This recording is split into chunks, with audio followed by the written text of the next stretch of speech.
നമസ്കാരം മക്കളെ, നമുക്ക് പഠിക്കാം.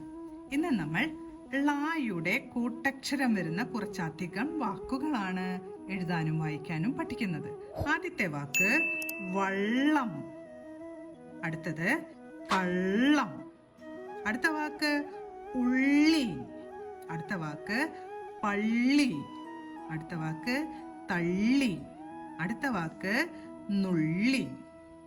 അടുത്ത കുറച്ച് വലിയ വാക്കുകളാണ് നമ്മൾ പഠിക്കുന്നത്. വള്ളികളിലാണ്, വള്ളികളിലാണ്. ഇവിടെ ള കൂട്ടക്ഷരമാണ്. ഇവിടെ ഒരു ളയേ ഉള്ളൂ അല്ലെ. ഇവിടെ ള ഉറപ്പിച്ചുച്ചരിക്കണം. ഇവിടെ അതിന്റെ ആവശ്യമില്ല. അതുകൊണ്ടാണ് വള്ളികളിലാണ് എന്ന് വായിക്കുന്നത്.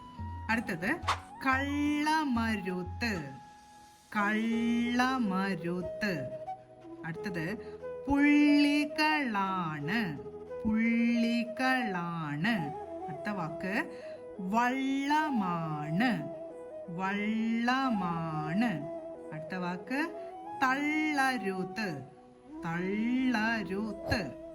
അടുത്ത വാക്ക് നുള്ളരുത്ത്, നുള്ളരുത്ത്. ഇനി അടുത്ത ക്ലാസ്സിൽ കാണാം. നമസ്കാരം.